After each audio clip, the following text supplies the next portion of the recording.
Hey, if you'd like to earn CEUs for this webinar, join the Safeopedia community at the link in the description below. Now, on to the show.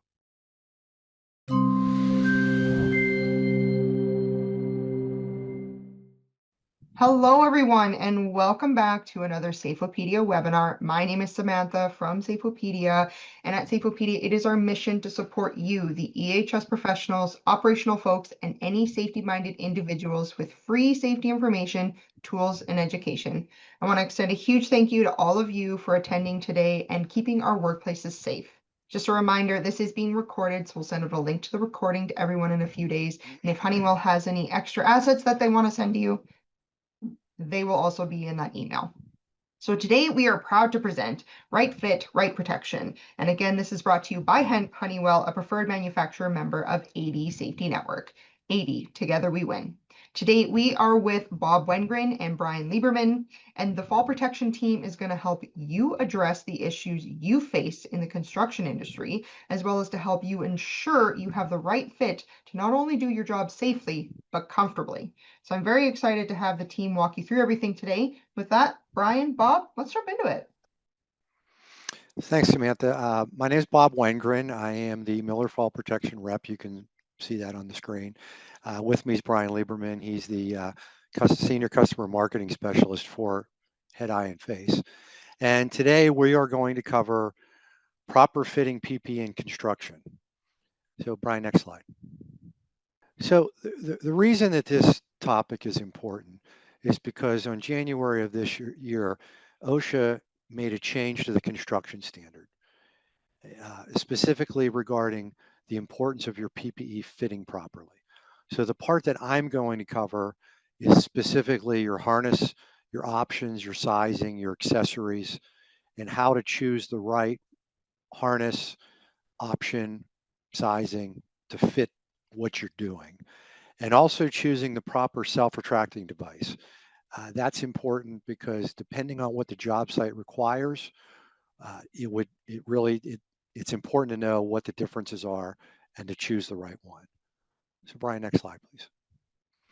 So the 1926.95C standard, the change effectively said it explicitly requires your PPE fit properly for a number of reasons.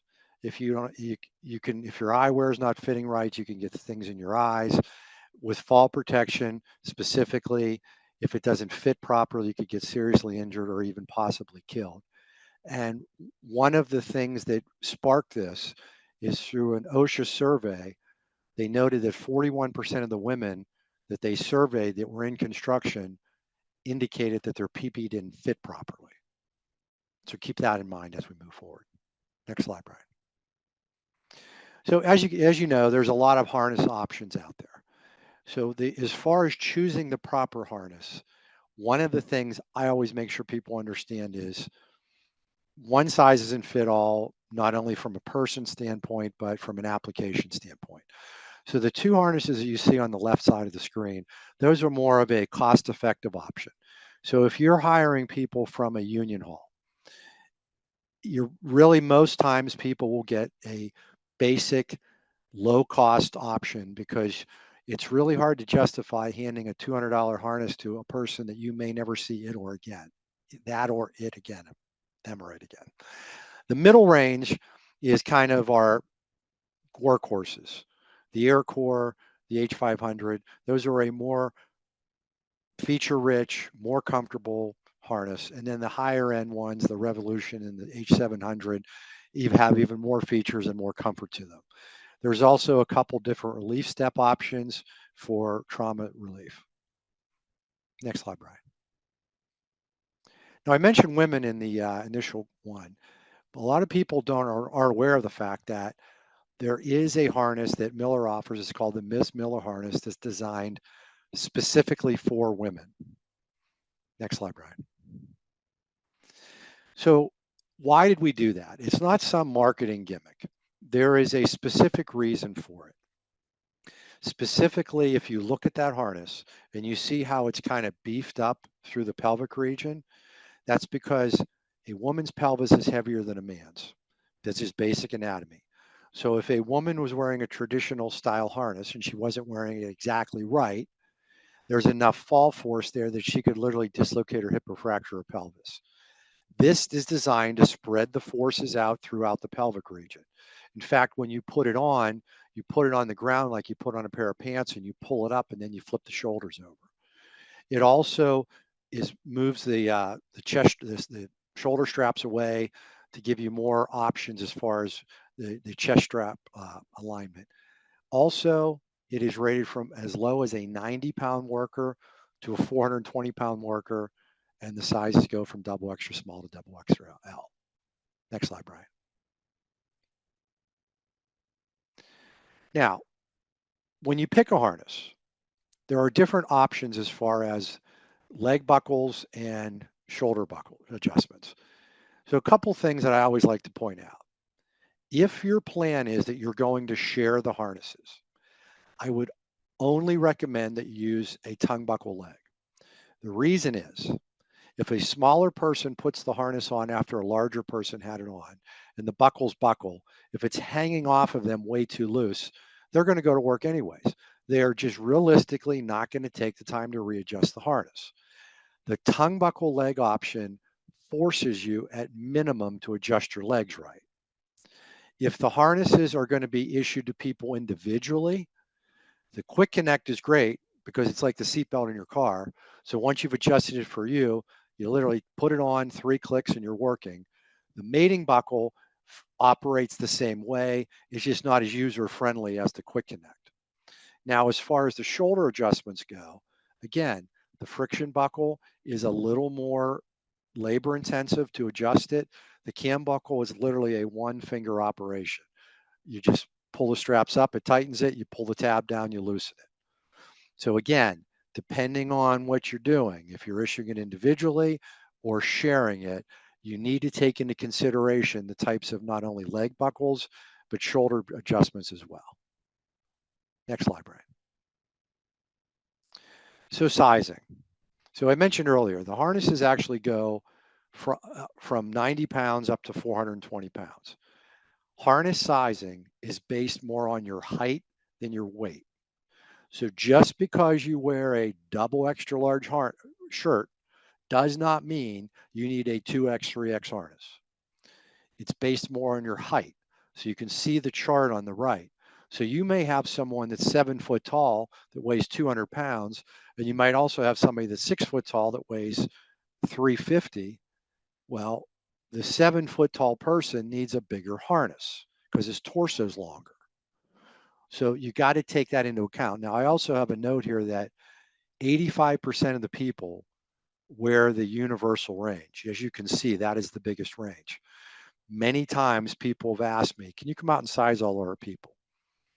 The easiest thing to do, get a universal harness. It's going to fit 85% of the people. It's much easier to address the people that it's too big for or too small for, because you're only going to have at most a handful of those. So that's important as far as having your harness sized properly so that you can adjust it right. Next slide, Brian. D-ring extension. Again, to make it easier and more user-friendly, if you're using a fixed retractable, which is you'll see in the forthcoming slides, a lot of times people are not flexible enough to reach behind them and connect to their back D-ring. The D-ring extension option basically you're extending that D-ring to the point where you can actually connect it. Now, this is not going to affect your fall distance. All it's doing is the 8 or 10 inches that's out, that's just that much less retractable that's out. Does not affect your fall distance. It just makes it easier to make that connection. Next slide, Brian. So now you picked your harness, you got the features, you got the right buckles, you got the right size for everyone. You're going to send them out on the job site. You're going to give them a retractable. How do you know if you're giving them the right one?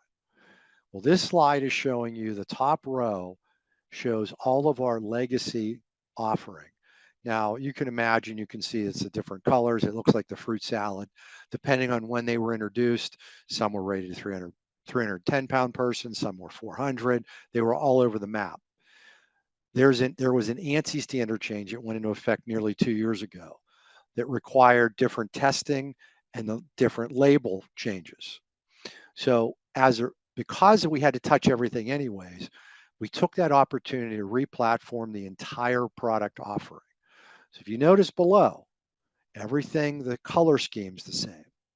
The reason the color scheme's the same is it matches the color scheme of the harnesses. It's the Garanimals effect. If the tags look like they're the same, they belong together. Also, one of the things this enabled us to do was our harnesses have been rated to 420 pounds for the last 8 to 10 years. The retractables now, per OSHA, are all rated to 420-pound person. Again, the Garanimals effect. So if they look like they belong together, they are not only compatible, but they're compatible from a weight standpoint. Next slide, please, Brian. So again, I mentioned this ANSI standard change. I cannot emphasize this enough. ANSI is not the law. OSHA is the law. OSHA does not recognize class 1 or class 2. All they recognize is that if you're working near a leading edge, you have to use proper equipment that's designed for that. That's all they say. So 1 or 2 does not affect OSHA. But what it will help you with is making the correct selection so you're in compliance with OSHA depending on the situation you're in. Next slide, Brian. So if you look at the left, the class 1 would be what we would consider a traditional SRD. So in other words, it would be attached typically at D-ring or higher. So the two retractables on the left are examples of a traditional SRD. The right, the class 2, is what would be referred to as a leading edge SRD. So those can be used tied off above your D-ring or down to foot level. The difference is you can notice that they both have these shock absorbing packs. The one at the top, the PFL, it's get behind the housing because you're wearing the housing on your back. The other one, the 50-footer at the bottom, that shock absorber is near the snap hook. The reason is you need the shock absorber close to you because you would be the one falling over the edge before the unit or the cable ever impacts the edge. So that shock absorber really has two functions. If you were tied off at foot level and you're standing at an edge and it's right next to you, if you fell off that edge, you're going to fall your height before that brake stops you. Once that brake stops you, it will deploy the shock absorber. It's exactly what it says it is. It actually will reduce the forces back to no more than 1,800 pounds, which is what is required that you keep the forces under when you're wearing a harness. The other reason for that is it's a 2-inch wide piece of webbing that comes out. It softens the edge, so it protects the cable from cutting. Also, if you had the larger retractable, and let's say that you had it mounted behind you, 10 feet behind you, and it was 3 or 4 feet off the ground, and you're working at that edge, if you fell off that edge, as soon as that impacts that edge, the anchor point you had 10 feet behind you is no longer your anchor point. Your new anchor point is that edge. That edge may not have been as strong, that new anchor point may not have been as strong as your original one was. So by reducing the forces, it helps to protect that newly created anchor point. So it's important that you understand what are you doing on a job site and you choose the proper self-retracting device to fit what you're doing. Now, just to give you a point of reference, 4 years ago, the largest active job site was in the country was in Pittsburgh. They were building a cracker plant site. There were 6,000 workers on that job site. Not a single person had a lanyard. They all had retractables, and they all had the leading edge version because they were working over steel, and and sometimes they were tied off at foot level. just as a point of reference. So I'm going to go ahead and pass this to Brian now. Yep. And if you have any questions for me, just put them in the chat and I can address them. Thank you, everyone. Samantha, did we want to address any questions for Bob during this transition? Or just wait till I the don't end? see any questions for Bob at the moment, but as Bob mentioned, if you do have any questions for the Honeywell Fall Protection team, please get those into the chat and we will get to them at the end. We're happy to pass along any information that you guys request. So make sure that you do get your questions and your concerns to the Honeywell team into the Q&A. All right, thank you very much. Good afternoon, everybody. My name is Brian Lieberman. I am the Senior Customer Marketing Specialist handling eye, head, and face and eye wash. And today I'll be talking about head protection, eye protection, and also some eye wash news. So as Bob said, the federal law, they depend upon OSHA to set the laws for the work site. For head protection and for eye protection, they really rely on ANSI standards to develop that law. So ANSI provides the standards that everybody goes with. OSHA says protect your workers, and that feeds into the federal law. So for head and eye protection today, we want to talk about those different standards and the best available products to meet those standards. So here are the OSHA standards, very general, protect your workers. So as we dive into the standards, we look at what ANSI says, and they define type 1 and type 2 head protection. As you see on the page, type 1 is from the crown, so something falling on top of the hard hat, and type 2 has that protection from the crown, but also some lateral protection in case something gets hit from the side, which is very important in a construction site. As you know, stuff can be flying from flying to the worker from any direction. So I get a lot of questions about, hey, Brian, I need a hard hat. And at first I'm like, that's great, but that doesn't do me any good. I need a lot more information before we can get you into the right hard hat. So it's a very easy set of 6 questions that, once we start digging into it, I can get you the right head protection. 1 is the type of certification. Do you need ANSI and CSA? 2 is the dielectric protection. For the utility workers that are working with wires all the time, they're going to need Class E. Class E is the highest level of protection, up to 20,000 volts. Class G is a secondary level of protection. It provides protection up to 2,000 volts. And then Class C doesn't provide any dielectric protection at all. So knowing what's on your work site, knowing what type of dielectric protection you need, that'll help us get you into the right product. The direction of protection. Do you feel that you're going to need that type 2 protection where stuff is going to be coming in from the side? Type 1 has traditionally been the most popular in a construction site, but we've seen over the last couple of years where there's been more requests for type 2 type of protection. Then if you're working outside or there's going to be extra debris in the air or dust flying around and you want a little extra protection, that'll give us some indication whether you need either a cap style or a full brim type of hard hat. Then we're going to need to know if you're going to be in a hot atmosphere, not hot meaning 85 degrees, 90 degrees, but in a foundry type situation where things could be melting up to 500 degrees. If you're going to be in a foundry type situation or a smelting operation where you need that type of high heat protection and you don't want your HDPE material hard hat melting, then we have a solution for you there. And then, like everybody else, everybody multitasks these days, we're going to need to know, hey, are you going to need some face shield protection? Everybody's multitasking. Are your workers not only going to be doing regular construction, but are they going to be doing some welding on the side? Do they need some face shields or do they need hearing protection on site? So once we get through all these different questions, we can put you in the right type of head protection where there's no question. You're going to say, hey, Brian, the original question was, I need a hard hat. Now you can say, hey, Brian, I need a hard hat. These guys are going to be doing some multitasking where they're going to be doing some cutting operations, so they'll need face shields. They're going to be working outdoors, so it'd be great if they had a little extra protection from the sun, so maybe a full brim. They're not going to be working near wiring, so they don't need that dielectric protection, but we are afraid of some side impacts, so maybe we need a Type 2 helmet. Once we get all that information, we can put you in the right type of hard hat.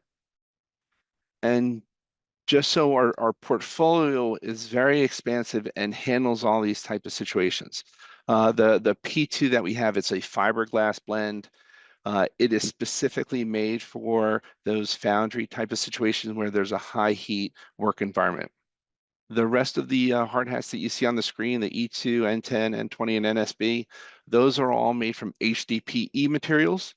And except for the E2, the rest of them are ANSI and CSA certified. The E2 is ANSI certified, and I've requested from our engineering group, hey, can we also get the CSA certified as well? So for the dielectric protection, all the HDPE materials, they are Class E, so they offer that highest type of protection from voltage. Now the P2, since it's a fiberglass blend, it does not offer a Class E protection. It's a Class G type of protection. So now you're becoming more familiar with the terminology. You can start saying, all right, the people on my workforce, this is the type of protection that they need.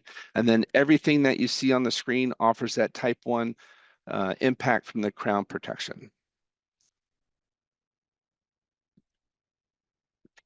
Now, like I said, we've gotten a lot of requests over the last couple of years for especially construction to move to a Type 2 protection.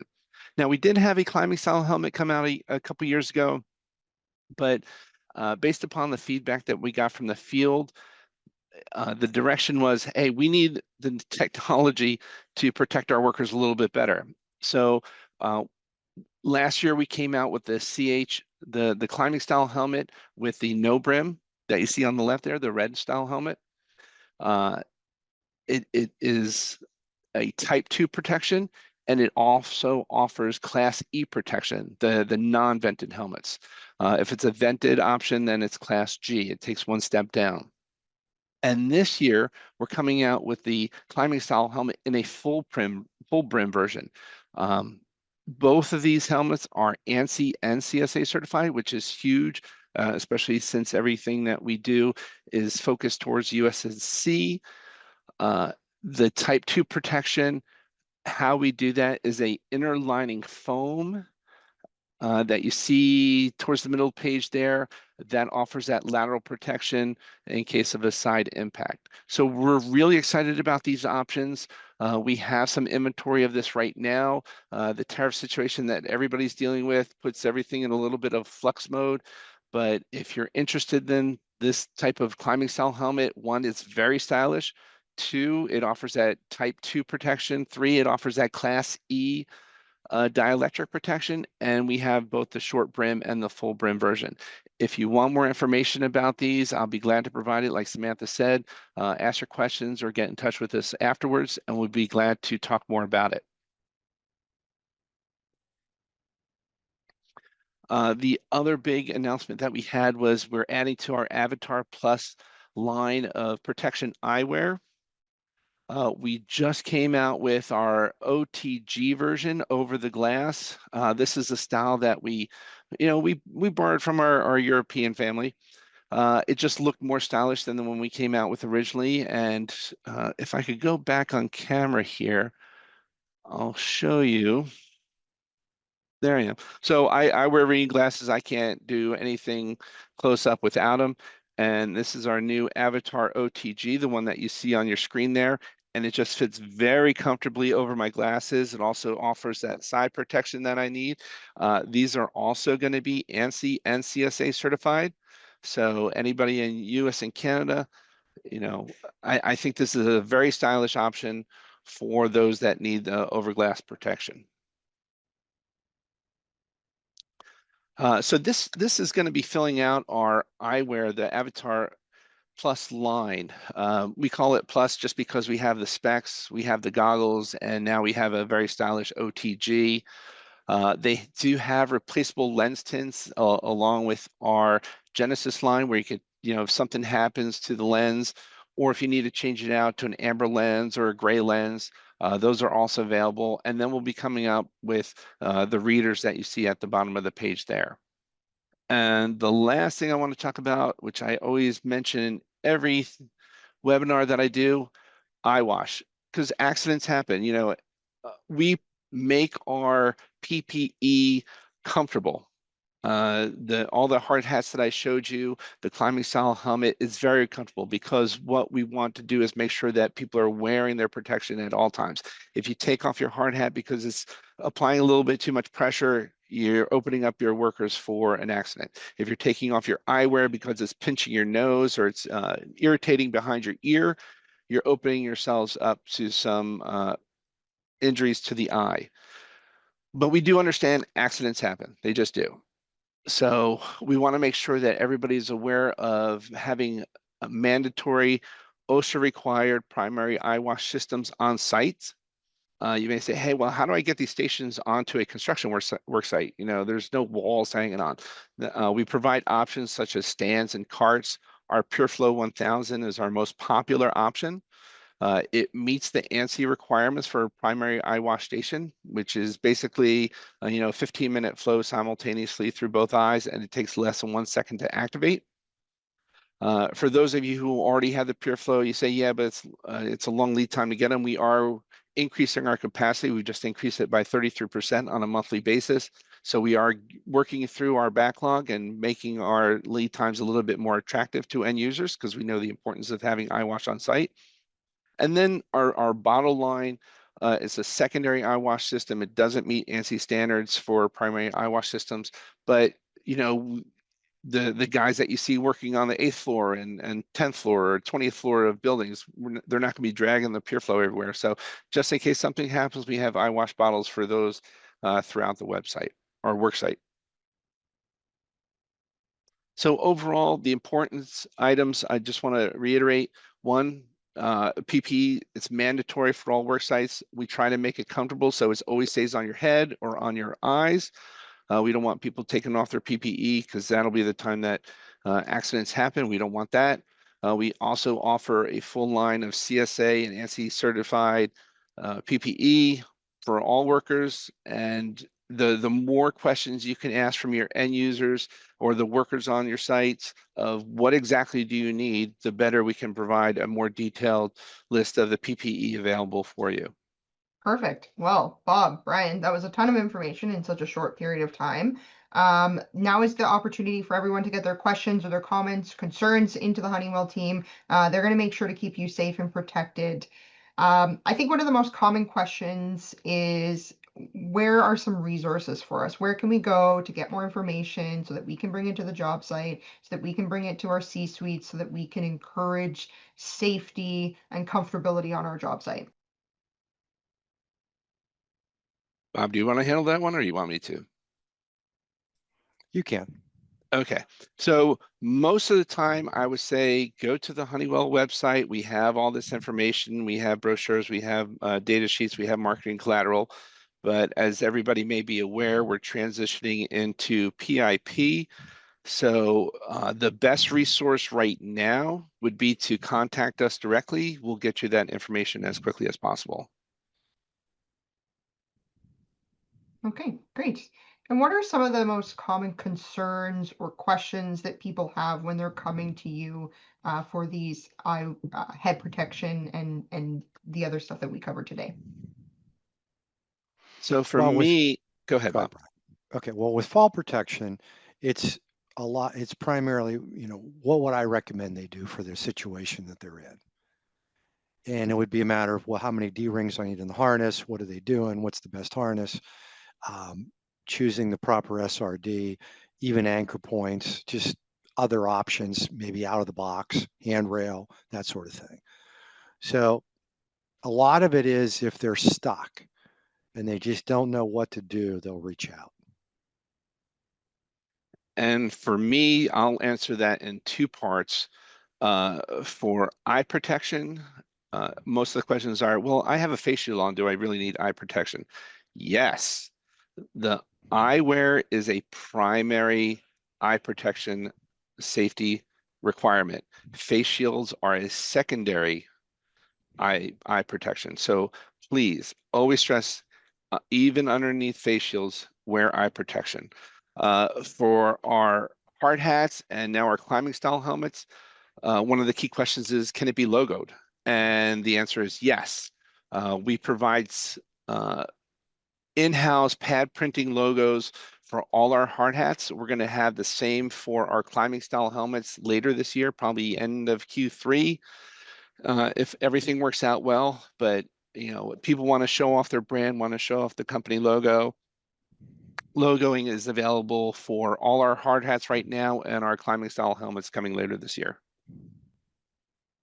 Fantastic. I think one of the main questions is always surrounding women's PPE, fall protection, head protection in this space, because a lot of the PPE is typically designed for the average size man. So what kind of information, resources, what can we guarantee for women in this space? Well, again, I had covered that about the Ms. Miller harness in particular, designed specifically for women. The retractable itself really wouldn't be impacted regardless of whether it's a man or a woman, their size.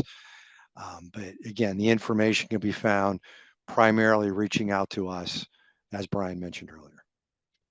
And for head protection, we toyed with pink hard hats targeting the female workforce. It did not go over well, basically because the female workers, hey, I'm a construction worker.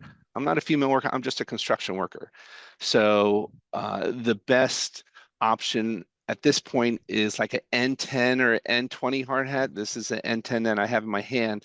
The suspension that we have in here can be adjusted a multitude of ways, not just large and small, but also how it sits on the head to fit various size heads. We don't have extra large shells for people with really large heads, but the way this suspension can be adjusted can fit up to like an 8 1/4 size hat. So it's just a matter of getting the suspension right and make sure it fits well on the person's head. All right. And one of the last questions here is about replacement and inspection. Is there a general rule of thumb when we should be looking into both of those things? How do we know? When is it safe? What should we be doing? What's our process?